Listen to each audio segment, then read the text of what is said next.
आज आहे होळी. होळी म्हटल्यानंतर तर सगळ्यांच्या घरी पुरणपोळी नक्कीच आली. तर इथं ना मी हरभऱ्याची डाळ घेतलेली आहे. म्हणजे हे असेल किंवा अंदाजे घेतली आहे, पण पाव किलो असेल. आणि हे घरची डाळ आहे आमची, आणि जात्यावरची हाताने बनवलेली ही हरभऱ्याची डाळ आहे. आणि एकदम पिवळी जरद अशी ही डाळ आहे. त्याला कोणतं पालिश वगैरे काहीच नाही आहे. तर घरी बनवलेली ही डाळ आहे, शेतातल्या हरभऱ्यांची डाळ आहे. तर म्हणलं आता चला, तर पुरणपोळीचा स्वयंपाक करायचं म्हटल्यानंतर तर अगोदर तयारी आपली ना पुरणापासून, म्हणजे आपण डाळीपासूनच करतो ना. मग म्हणलं चला, वेळ होता आणि आता ना मी डाळ लावून घेणार आहे कुकरला. 2 डब्यामध्ये थोडी थोडीशी म्हणजे दोन्ही डब्यात थोडी थोडी टाकून घेतली आणि आता कुकरला लावून घेणार आहे आपली डाळ. काय ना, कोणी कोणी काय करतं, पुरणपोळीच्या डाळ शिजवताना हळद तेल असं टाकतं. तर मी काहीच टाकत नाही, फक्त आपली डाळ शिजवून घ्यायची, दुसरं काहीच टाकायचं नाही. तरी पण आपलं पुरण एकदम पिवळं झरत होतं आणि खूप छान पोळ्या होत्या. आणि तेल टाकायची गरज नाही ना तुमची. हळद, हे बघा पुरण किती पिवळं झरत झालेलं आहे. मी तेलही टाकलेलं नाही आणि हळदही टाकलेली नाही. तर आपलं पुरण तयार झालेलं आहे. इथं कटाची आमटी तयार करून घेतलेली आहे. मस्त अशी ही आमटी आणि पुरण बघून ना, बघा ना किती असं छान पुरण दिसते. एकदम पिवळं जरीत असं पुरण दिसते, म्हणजे नाही हळद न टाकता. तर बऱ्याच जणांचं बघितलं होतं मी, पिठामध्ये पण हळद असते आणि आपल्या ह्या डाळ शिजवताना पण हळद टाकतात. पण तसं न करताना असं देखील पुरण बघा ना किती छान. मी काही तर फिल्टर वगैरे काहीच लावलेलं नाही आहे. तर आपलं पुरण एकदम पिवळसर. नमस्कार मंडळी, कशा आहात? सगळे मस्त आहात ना? तर होळीच्या सगळ्यांना मनापासून खूप खूप साऱ्या शुभेच्छा. आज आहे होळी आणि होळी म्हटल्यानंतर तर घरोघरी आली पुरणाची पोळी. तर आज होळी घरोघरी पेटवली जाते, पुरणाची पोळी बनवली जाते नैवेद्यासाठी आणि आपल्यांसाठीही. तर मी पण बनवलेली आहे रेसिपी, म्हणजे पुरणाची पोळीची रेसिपी काही दाखवत बसणार आहे. सगळा स्वयंपाक वगैरे झालेला आहे, आवरून घेतलेला आहे मी अशा प्रकारे. आणि पोळ्या राहिलेल्या आहेत, तर नंतर पूजा करून येऊन नंतर पोळ्या करणार आहे मी, गरमागरम मस्त अशा पोळ्या. तर कटाची आमटी, भात, नंतर कुरडी, भजे, पापड असं बनवलेलं आहे. तर व्हिडिओ शेवट पण पहा, स्किप न करता. आणि चॅनलवरती आला आहात तर प्लीज सबस्क्राईब करा. तर चला, तर मग आता आपण होळीकडे जाऊया. तर हे घेतलेलं आहे नारळ, नैवेद्य घेतलेला आहे, हळदी कुंकू, अगरबत्ती घेतलेली आहे. आता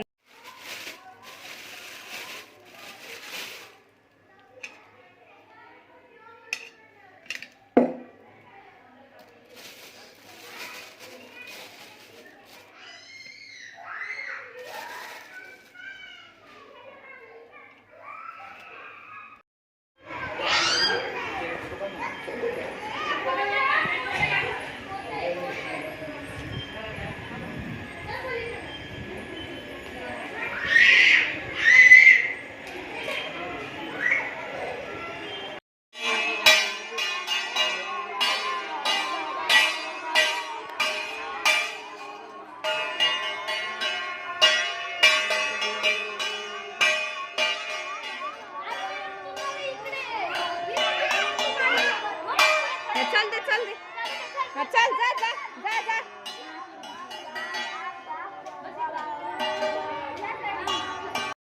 फोटो काढू.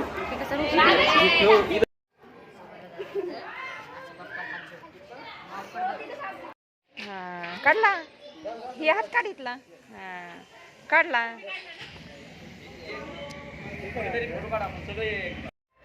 चला, तर मग आता होळी वगैरे आपण पेटवून आलो, पूजा करून आलो, त्याची मनोभावे पूजा केलेली आहे. जे आपले आयुष्यात संकट आहे, जे दुःख आहे, ते आपल्या होळीमध्ये जळून खाक होऊ द्या अशी प्रार्थना केली आहे. सगळ्यांना हे वर्ष सुखाचं, भरभराटीचं, आनंदाचं जावं ही ईश्वरचरी प्रार्थना केलेली आहे. तर आता स्वयंपाक राहिलेला आहे, तो म्हणजे पुरणपोळ्या राहिल्या होत्या करायच्या. म्हणजे सगळा स्वयंपाक झालेला होता आणि पुरणपोळ्या राहिल्या होत्या. तर काय होतं ना, कोणी कोणी आज ना पुरणपोळ्याही बनवत नाही, पुरी भाजी अजून काहीतरी असं बनवतात. पण ते कुठं ना म्हणजे मला तर आवडत नाही. मी प्रत्येक सणाला पुरणपोळी करते म्हणजे करतेच. आणि मला ना प्रत्येक सण साजरा करायला खूप आवडतं.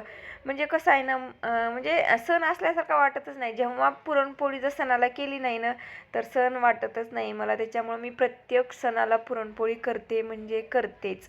तर हे बघा कशी एकदम टम्म फुगलेली आहे ना पुरणपोळी. आणि अशा छोट्या छोट्या पुरणपोळ्या नाहीत, एकदम तवा भरून मोठ्या पुरणपोळ्या असतात माझ्या. आणि एकदम टम्म अशा पुरणपोळ्या फुगलेल्या आहेत. तर ते असताना की मला फुगायलाच तेवढं येत नाही, मला पोळ्या चपात्या देखील फुगवायला येतात.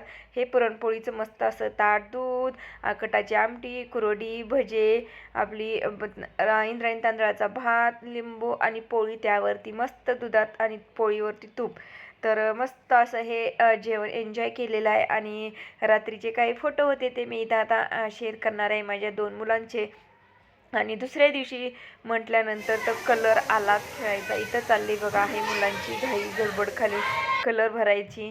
आणि पार सकाळी 5 वाजल्यापासून दंगा सुरू होता होळी खेळायला म्हणजे कलर खेळण्यासाठी.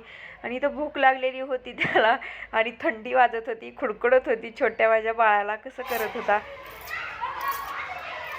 माझ्या अंगावर नको मारा आता, थांब उगं धरून उभा राहा. स्वराज तुझं थांब ना विराज, तुझं ओळखू बी ना स्वराज.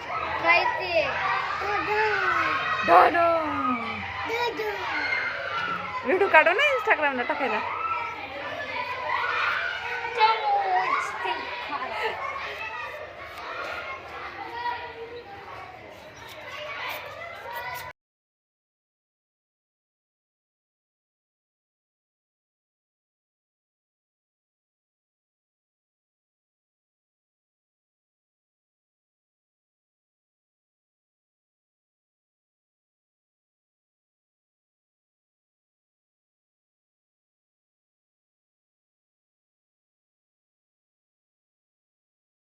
कसा वाटला तुम्हाला हा होळीचा ब्लॉग? आवडला असेल तर नक्कीच लाईक करा आणि सबस्क्राईब केलं तर सबस्क्राईब करायला विसरू नका. Thank you for watching. बाय.